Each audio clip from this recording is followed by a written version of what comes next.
Ladies and gentlemen, we would be proceeding with our fourth session for the conclave today. The theme is on sustainability, trends, challenges, and best practices. The moderator for this particular session would be Ms. Ira Gilani. It is my pleasure to introduce her to the gathering. Ms. Ira Gilani is a management consultant with over 17 years of experience across pharmaceuticals, apparel, aerospace, metals, automotive, communications, and technology sectors. Prior to her role as director at Goldratt Bharat, Ira was a consultant at Accenture Strategy. At Accenture Strategy, she worked extensively with Indian as well as global clients. Ira is an MBA from IIFT New Delhi and Economics Honours graduate from Lady Shri Ram College, New Delhi. Ira is a Theory of Constraints International Certification Organization certified expert. She has been trained in TOC thinking processes at Goldratt's Odyssey program at Netherlands. She has been practicing these tools for over 10 years and has conducted in-house workshops at companies such as Sanofi, Flipkart, NTPC, Tata Group, Airtel, Mahindra & Mahindra, Kotak Mahindra Bank, among others. She has also delivered sessions at prestigious SP Jain Business School as a guest faculty. She regularly engages and conducts knowledge sharing sessions for industry bodies and students or alumni from premier institutes. We welcome you, ma'am. Joining Ira would be a group of panelists, and I would request her to take over from here. Thank you so much, Yashaswini, and thank you to the other panelists for keeping us awake after lunch. Now I am not so worried. I was a little worried a short while ago, but you have done a good job. We passed on the baton to you. All right, so talking of sustainability, there have been a couple of thoughts that have come in this morning. So I've found a lot of similarities in what we've been discussing on sustainability. Mrs. Gunjan Krishna spoke about it. Dr. Devarajan referred to Tattva. Circular economy, many people referred. Now, many of these things have actually been a part of our Indian ethos for a very long time. Can anyone remember what was the tagline for the G20 summit which was recently concluded? Vasudev Kutumbam. One world, one family, one future. So these are very much a part of Indian ethos.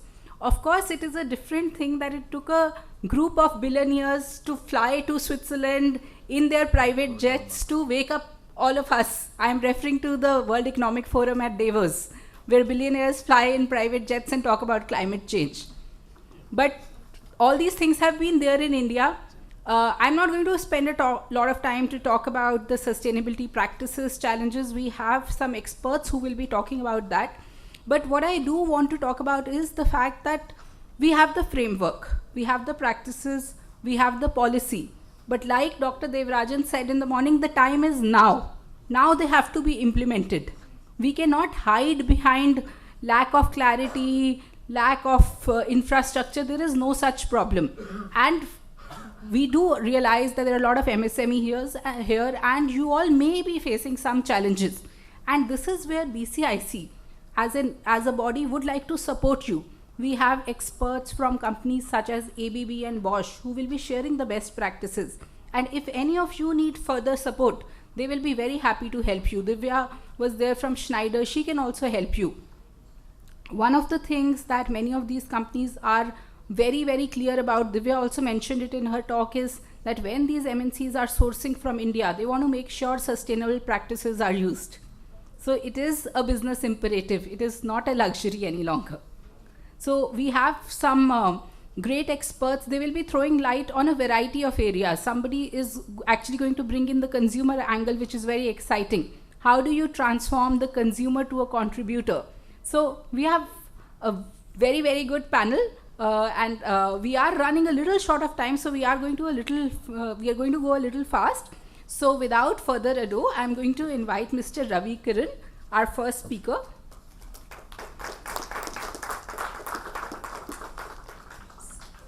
So I'm going to introduce him, and we will have a special address, but you can be seated till then, please. Okay. So Ravi Kiran leads Dassault Systems manufacturing and logistics business in India. His role is to define the business strategy to expand Dassault's solution footprint in India's rapidly growing manufacturing and logistics sector. He is a graduate of premier institutions such as IIM Madras and IIM Bangalore. He started his career with Dassault in 2004, donned various roles within its R&D organization before moving into a business development role in 2011. In 2017, he took the countrywide responsibility to grow the market share in its core industry verticals. Having delivered YOY digit growth for the last 4 years, he is entrusted with the responsibility to tap the growth potential of India's manufacturing and logistics sector. So, welcome Ravi. Namaskara, Hegidra. So I thought Bangalore Chamber of Commerce, that's the best way to begin. Just to check everybody is awake, I would like to start with asking most dreaded statement in Kannada. Take a guess. Ee sala cup namde. Okay, that is just to wake you up, guys, so that you are paying attention to my talk today. So industry transformation for sustainable economy. When Ms. Ira called me and asked me to speak on sustainability, I was wondering, I'm a tech guy, and what do I have to say about sustainability? So I made an attempt because there is an intersection between sustainability and technology. Technology plays a significant role. And through this 12 minutes time that I was given by Ira, through this 12 minutes of talk, I'll try to take you through how technology can help you achieve sustainability goals. So the agenda is as below, or as you can see on the screen. The challenges and the trends. Why are the industries transforming? And I'll probably dwell upon it for some time. And then the best practices, what we see from our company's lens and also from the technology lens, what we see as the best practices to foster sustainable transformation. In the last 10 years, we have grown significantly, right? We were 13th largest economy probably 2 decades ago, and now we are 5th largest economy. So the fantastic growth story, right? But that brought us a dubious distinction as well. Today, we are the 3rd largest country that emits most CO2. Skyrocketing consumption, Amazon $1 billion sale, and what is it? Faster than Bumrah's delivery. Things are coming to your doorstep in matter of seconds and minutes. And there is a huge consumption economy that is driving India. But it comes with its own share of struggles. See that? And it again brings us to another dubious distinction. We are the 2nd worst country in plastic waste generation. So this reminds me of an interesting statement, right? Which is no pain, no gain. So there is a significant gain as an economy, but that came along with unbearable pain.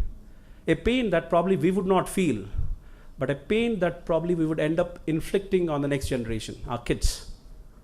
And do we really want to do that? Certainly not, right?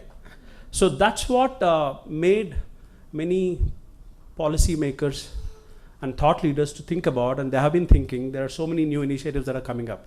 And that's what we cover in the trends. While we have to grow, there is no other option for us to grow. But if the growth comes at some expense, that hurts us. But can we look at sustainable growth? A growth that doesn't pain us, but still makes us grow and become the world's largest economy. So when we look at the industry trends, how industries are looking at, I was amazed by the speech, the talk delivered by Divya in the morning. She talked about resilience. Okay, industries have to be resilient. And the resilience has a significant value to the sustainability. When you are resilient, you are efficient. And when you are efficient, there is no waste. And when there is no waste, that means you are sustainable, because you are not wasting natural resources, you are not wasting energy, you are not wasting money. So many things is being saved. And saving all those things is adding to your sustainability, right? And let's look at cities, and Bangalore is again known for its phenomenal, fantastic traffic congestions. So we are talking about the tunneling across Bangalore. Hopefully it will be a reality soon. The sustainable cities, how do we handle the cities in a manner that they become more habitable for citizens? Today's cities, again, Divya spoke about people wearing masks in Delhi. And we certainly don't want to get there. Thankfully, we have a lot of green vegetation in Bangalore. Decarbonization, newer ways of leveraging energy for the city's operation, right? That's another major industry shift that we're looking at. And from the life sciences, I don't think anybody needs any introduction about life sciences from the time pandemic had come and hit us. Okay, people are now everybody knows what is a clinical trial. Probably 5 years ago, a lot of people didn't know what is clinical trial, but today everybody knows. So the patient care, personalization of patient care is something that's coming up in the life sciences industry. So these industry shifts are going to add to the cost of sustainability. Because every industry shift, in some sense, will be a gain, but in some sense also will bring the pain to the sustainability standpoint. So that's where what we looked at is, I think most of the speakers have spoken about, the circularity in action and the circular economy, reduce, reuse, recycle, which is what most of the speakers have spoken about. I don't want to dwell much time on it. But that is starting from your material innovation, your products, the way you design your products. And products today are not designed just for the sake of having them, but the products are becoming more and more experiences in the way you use them, and the enterprises. So the circularity in action has to be a responsibility of all these three key constituents of our economy. And we are doing very well here. We are leading the way, actually. I think people whoever are flying in business jets to Davos probably are doing a little good job, if not bad. So tax exemptions for EV adoption, and probably we are the world leader in car sharing. Ubers and Olas, the way we share, that's going to reduce a significant carbon footprint. Make in India, what's the advantage of Make in India and sustainability? Localization of supply. When you localize the supply, the distribution costs, the fuel that is spent on taking goods from one place to another gets reduced by almost 25%, right? So these are all the policies that we don't think in the sustainability lens, but they have a profound impact on the sustainability dimension. So these are the trends, and India is doing a great job. And many organizations, including the largest conglomerates, have started to look at renewable energies.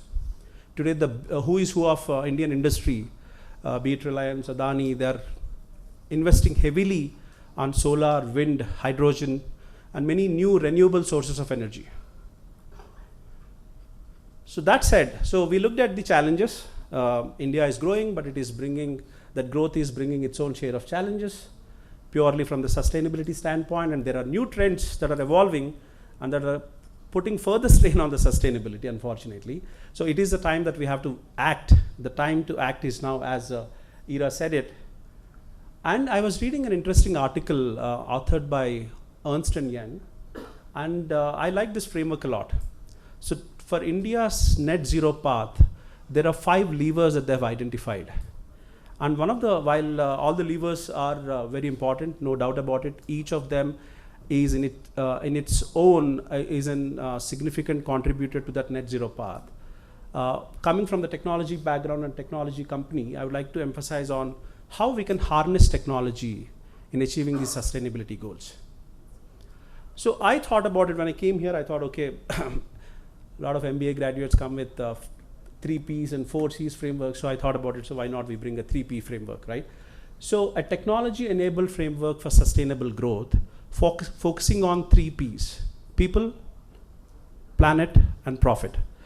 People, because sustainability is nothing if we are not taking along the people. Again, most of the speakers have emphasized on skilled workforce and the role of skilled workforce in bringing the efficiencies. But it's not just about being skilled. It's about making them feel empowered. It's about making them feel autonomous, right? And again, I think another speaker earlier was showing about the multilinguistic work instructions and how it helps the shop floor operators. So the myth that technology replaces human beings is a misplaced myth, right? Technology empowers. technology enables, and if not anything else, it gives the autonomy. Today, most of you are not even writing mails. ChatGPT is doing it, isn't it? So that's how it empowers us to do a lot of things. And on the planet side, I think you must have heard about the lean manufacturing principles from Japan. They say waste is the biggest culprit or biggest impediment or hindrance in the way of growing. That waste is everywhere in terms of if you are redoing it, that means there is a scrap. That means a wastage of material, and material is it's not unlimited. There are no infinite resources in the world, right? Every resource is finite. That means if you are losing resource, that means you are wasting a lot of natural resources that are probably going to cause harm to our next generations. Energy consumption, what we discussed about. So eliminating waste by having optimum ways of doing things. And this optimization is not about optimization algorithms, but simple common sense, right? That can help you on the reducing the carbon footprint. That's on the planet standpoint. And profit, again, long-term resiliency. As long as we look at short-term, we don't create or we don't look at value creators. I don't call supply chain because it's probably 2 decades old technology. I call them as value network because chains are not anymore chains. It's a constellation of people coming together, and they are not anymore suppliers. They are value creators, right? So supply chains are now becoming value networks. And unless otherwise everybody takes responsibility in making them resilient, not just yourself, but the entire value network resilient, there are a lot of waste that get created in the system, okay? That can come only with transparency, okay? If we play win-loss game, then we are not anywhere close. So we have to look at win-win proposition, as again one of the speakers was presenting. So to bring these or synthesizing these 3 P's together on one virtual framework, to bring that human experience, bring that virtual twin experience, and then bring that value network together, we can unlock a lot of value, eliminate a lot of waste, thereby contribute to the sustainability. And how do we do that? Virtual twin of a product. I think on virtual twin of an assembly line, someone from Sansera, he was talking about how he has leveraged technology to plan the assembly line. Virtual twin of a factory. Okay, virtual twin of an enterprise. When I say enterprise, including the value network. And is that the end of it? No. You can take the virtual twins to both the ends. You can get into the virtual twin of materials to virtual twin of cities. So what does happen? Okay, why should we create virtual twins, right? So to give you a quick example, going back to the problem of consumption, I'll just play a 2-minute video that talks about how virtual twins can help in your sustainability goals.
So in that video, I don't know whether you could pay attention to that. It was moving fast, but there is one small snippet talks about eco bill.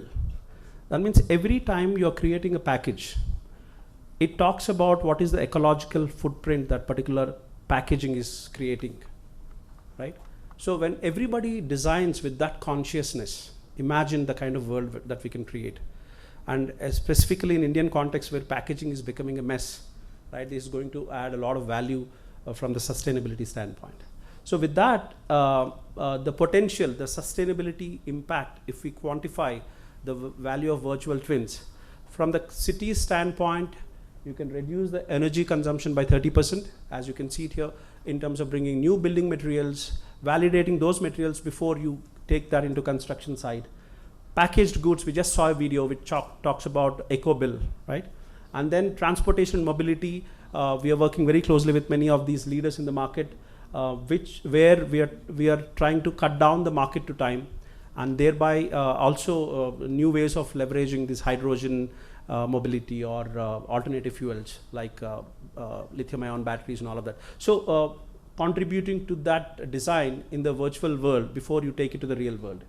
Life sciences, reduce waste, pollution, another use case. High tech, e-waste. E-waste is one of the biggest messes that we're creating. How do you recycle the e-waste using the virtual twins? Even while you're creating a high-tech product, right? Bringing that eco-bill concept again. So we have co-authored a paper with Accenture that talks about just by using virtual twins, okay?